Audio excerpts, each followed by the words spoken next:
ശ്രീ നന്ദു, ഇവിടെ ജലീലിന്റെ പ്രതികരണം താങ്കൾ ശ്രദ്ധിച്ചു കാണുമല്ലോ. അതായത് ഇത്തരത്തിൽ ജിഹാദി ഗ്രൂപ്പുകൾ കേരളത്തിലെ സർക്കാർ സംവിധാനങ്ങളിൽ ഉൾപ്പെടെ പിടിമുറുക്കുന്ന വിഷയങ്ങൾ ചൂണ്ടിക്കാണിക്കുന്ന ഘട്ടങ്ങളിലെല്ലാം കേരളത്തിൽ CPM ആണെങ്കിലും ഇടതുപക്ഷ സംവിധാനങ്ങളാണെങ്കിലും അപ്പോൾ പ്രതികരിക്കുന്നത് ഇവിടെ ഭൂരിപക്ഷ വർഗീയതയുണ്ട്, ന്യൂനപക്ഷ വർഗീയതയുണ്ട്, ഇതിനെയെല്ലാം ഞങ്ങൾ ഒരുപോലെ പ്രതിരോധിക്കുന്നു എന്ന നിലയ്ക്കാണ്.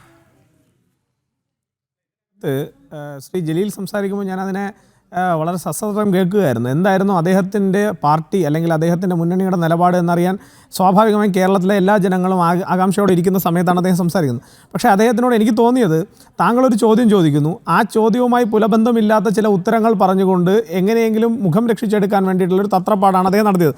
അതിനുശേഷം അദ്ദേഹത്തെ വിഷയത്തിലേക്ക് ക്ഷണിക്കുമ്പോൾ അദ്ദേഹം പറഞ്ഞത്, നമ്മൾ അല്ലെങ്കിൽ ഈ വിഷയങ്ങളൊന്നും മുസ്ലിങ്ങൾ അംഗീകരിക്കുന്നത്. ഇപ്പോൾ എനിക്ക് തോന്നുന്നു ഈ ചർച്ച തുടങ്ങി ഇത്ര നേരം വരെയും താങ്കളോ ഞാനോ ഇതിൽ സംസാരിച്ച ഒരു വ്യക്തിയും ഇത് മുസ്ലിങ്ങൾ ഏറ്റെടുക്കണം അല്ലെങ്കിൽ മുസ്ലിങ്ങളുടെ ബാധ്യതയാണ്, മുസ്ലിം സമൂഹത്തിൻ്റെ ബാധ്യതയാണ് നമ്മൾ ഒരിടത്തും പറഞ്ഞിട്ടില്ല. വലിച്ചഴച്ച് ആ സമൂഹത്തിലേക്ക് ഇത് കൊണ്ടുപോയത് അദ്ദേഹം തന്നെയാണ്. പക്ഷേ അദ്ദേഹത്തിനെ കൺവേർട്ട് ചെയ്യാൻ ആഗ്രഹിക്കുന്നത് അതൊരു സമൂഹത്തിൻ്റെ തലയിലേക്ക് വെച്ച് സർക്കാരിനെ രക്ഷപ്പെടുത്തിയെടുക്കാനാണ്. ഞാൻ ചോദിക്കുന്നത്, ഇത് വായനാ ദിനത്തിൻ്റെ അന്ന് നടന്ന ഒരു ഇഷ്യൂ ആണ്. ഈ വിഷയം നടക്കുമ്പോൾ അവിടെ ആ വിഭാഗത്തിൻ്റെ അല്ലെങ്കിൽ സ്റ്റാറ്റിസ്റ്റിക്സ് ആൻഡ് എക്കണോമിക് വിഭാഗത്തിൻ്റെ ഡയറക്ടർ അദ്ദേഹം ആ വേദിയിലിരിക്കുന്ന സമയത്താണ് ഇത്തരത്തിൽ ഈ ഉദ്യോഗസ്ഥയുടെ ഭാഗത്തു നിന്ന് ഇത്തരത്തിൽ കേരളത്തിലെ പ്രമുഖമായിട്ടുള്ള 2 മതവിഭാഗങ്ങൾക്കെതിരെ, അവരുടെ ആരാധനാമൂർത്തികൾക്കെതിരെ ഇത്തരത്തിൽ വളരെ നിഷേധാത്മകമായിട്ടുള്ള അല്ലെങ്കിൽ വളരെ മോശകരമായിട്ടുള്ള ഒരു പരാമർശം നടന്നത്. അന്ന് തന്നെ താങ്കൾ പറഞ്ഞത് പ്രകാരമാണെങ്കിൽ അന്ന് തന്നെ വാക്കാൽ പരാതി ഡയറക്ടറോട് അവിടെ ഉണ്ടായിരുന്ന ആളുകൾ പറഞ്ഞു. അതിനുശേഷം കൃത്യമായിട്ടുള്ള പരാതി ഈ പറയുന്ന ഡയറക്ടറുടെ മുൻപാകെ അവർ കൊടുക്കുകയും ചെയ്തു. അദ്ദേഹം പറഞ്ഞത് വിശദീകരണം ചോദിച്ചിട്ടുണ്ട്. ഒരാളോട് വിശദീകരണം ചോദിക്കുന്ന സമയം എത്രയാണ്? ഒരു സർക്കാർ ഉദ്യോഗസ്ഥരുണ്ട്. ഞാനൊരു കാര്യം പറയട്ടെ, ഇവിടെ ശബരിമല പ്രക്ഷോഭം നടന്ന സമയത്തും മറ്റു പല സാഹചര്യങ്ങളിലും പിണറായി വിജയനെതിരെ വിലക്കയറ്റം ഉണ്ടായപ്പോൾ പോലും പിണറായി വിജയനെതിരെ പോസ്റ്റിട്ട സർക്കാർ ഉദ്യോഗസ്ഥരെ നിമിഷ നേരം കൊണ്ട് പോലീസിനെ കൊണ്ട് അറസ്റ്റ് ചെയ്യിപ്പിക്കുകയും കേസെടുപ്പിക്കുകയും അവരെ ജോലിയിൽ നിന്ന് സസ്പെൻഡ് ചെയ്യാനും ശുഷ്കാന്തി കാണിച്ചിട്ടുള്ളൊരു ഗവൺമെൻറ്. ആ ഗവൺമെൻറ്റിന് കീഴിൽ ഇത്തരത്തിൽ 2 പ്രമുഖമായിട്ടുള്ള മതവിഭാഗങ്ങളെ നിന്ദിച്ചതിന് ശേഷം വിശദീകരണം ചോദിച്ചു. ഓക്കെ, ഞാൻ ജസ്റ്റിഫിക്കേഷന് വേണ്ടി അദ്ദേഹം പറഞ്ഞ വാദത്തെ എടുത്തു വച്ചാൽ പോലും ശരി, നിങ്ങൾ വിശദീകരണം ചോദിച്ചു. ആ വിശദീകരണത്തിന് നിങ്ങൾ കൊടുത്തിരിക്കുന്ന സമയം എത്രയാണ്? ഒരാളോട് വിശദീകരണം ചോദിക്കാൻ വിത്തിൻ 24 hours നിങ്ങൾ ചോദിക്കണമെന്ന് ഞാൻ പറയുന്നില്ല. പക്ഷേ 48 മണിക്കൂറിനകം അല്ലെങ്കിൽ മിനിമം 7 ദിവസത്തിനകം ചോദിച്ചാൽ പോലും ഇന്നേരം കൊണ്ട് നമ്മൾ ഈ ഡിബേറ്റിൽ ഇരിക്കുന്ന സമയം കൊണ്ട് അവർക്കെതിരെ നടപടി ഉണ്ടാകണമായിരുന്നു. എന്തുകൊണ്ട് നടപടി ഉണ്ടായില്ല? അതുകൊണ്ടാണ് ഞങ്ങൾ പറഞ്ഞത്, ഇതിനകത്ത് നമ്മൾ മനസ്സിലാക്കേണ്ട ഒരു പൊതു സത്യം, ഇപ്പോൾ കേരളത്തിലെ പല നിയമനങ്ങളും അല്ലെങ്കിൽ കഴിഞ്ഞ കുറേ കാലങ്ങളായി കേരളത്തിലെ പല നിയമനങ്ങളും നടത്തുന്നത് കേരളത്തിലെ PSC അല്ല, കേരളത്തിലെ പാർട്ടി സർവീസ് കമ്മീഷനാണ്. ഈ പാർട്ടി സർവീസ് കമ്മീഷൻ നടത്തുന്ന നിയമനങ്ങൾ പ്രകാരമാണ് ഇന്ന് നമ്മളൊക്കെ ചർച്ച ചെയ്യുന്ന ഈ പോലീസ് മർദ്ദനം പോലെയുള്ള പലതരത്തിലുള്ള വിഷയങ്ങൾ ഉണ്ടാവുന്നത്.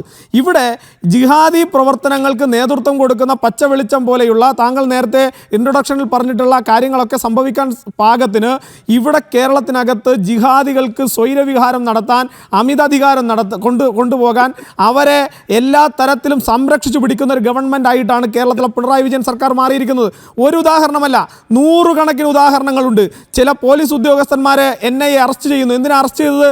ഇവിടുത്തെ രാജ്യസുരക്ഷയുമായി ബന്ധപ്പെട്ടിട്ടുള്ള ദേശവിരുദ്ധ പ്രവർത്തനവുമായി നടത്തിയിട്ടുള്ള ചില ആളുകൾക്കെതിരായിട്ടുള്ള രേഖകൾ കൃത്രിമമായി അവർക്ക് എടുത്തു കൊടുത്തതിനെ അറസ്റ്റ് ചെയ്തിരിക്കുന്നു.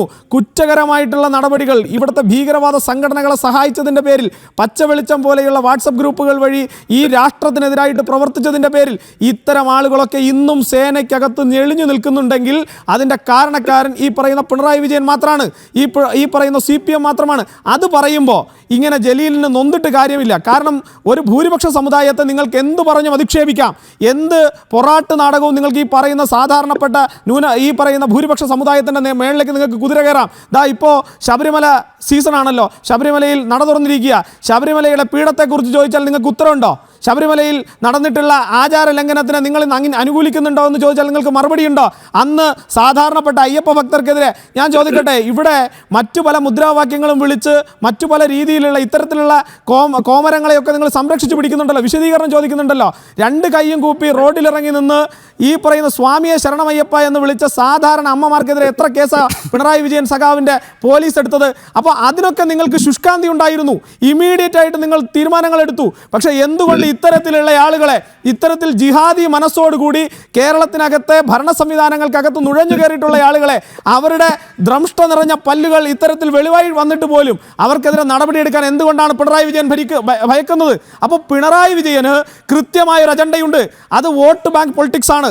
ആ വോട്ട് ബാങ്ക് പൊളിറ്റിക്സിനകത്ത് നിങ്ങളുടെ അധികാര സോപാനങ്ങൾ ഉറപ്പിച്ചു നിർത്താൻ നിങ്ങൾ ഈ പറയുന്ന ഭീകരവാദി ഗ്രൂപ്പുകളുടെ മുന്നിൽ മുട്ടിലിഴയുകയാണ് പിണറായി വിജയൻ എന്നുള്ള നിലപാട് തന്നെയാണ് ഭാരതീയ ജനതാ പാർട്ടിക്ക് പറയാനുള്ളത്. അതിന് തർക്കവുമില്ല.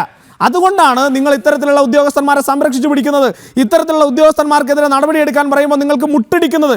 നമുക്ക് സമീപ കാലത്ത് നടന്നിട്ടുള്ള ചില കാര്യങ്ങൾ നമ്മൾ പരിശോധിച്ചാൽ മതി. ഈ സ്കൂളിൻ്റെ സമയമാറ്റവുമായി ബന്ധപ്പെട്ട് ഒരു നിലപാട് കീരേരി അച്ചുവിനെ പോലെ ഒരു സ്ഥലത്ത് ഒരു നിലപാട് പറയുന്നു, മറ്റൊരു സ്ഥലത്തേക്ക് പോകുമ്പോൾ ആ നിലപാട് മാറുന്നു. അങ്ങനെ നിരവധിയായിട്ടുള്ള വിഷയങ്ങൾ. ഞാൻ നേരത്തെ സൂചിപ്പിച്ച ഭാരതമാതാവിനെ പ്രകീർത്തിച്ചുകൊണ്ട് ദേശഭക്തി ഗാനം പാടിയ ആളുകൾക്കെതിരെ നടപടിയെടുക്കാൻ ഈ SDPI പോലെയുള്ള സംഘടനകളുടെ വാക്കും കേട്ട് ഇറങ്ങിത്തിരിക്കുന്ന വിദ്യാഭ്യാസ വകുപ്പ് ഭാരതാംബയുടെ ചിത്രം വെച്ചുകൊണ്ട് പുഷ്പാർച്ചന നടത്തിയാൽ അവർക്കെതിരെ കേസെടുക്കുന്ന പോലീസ്.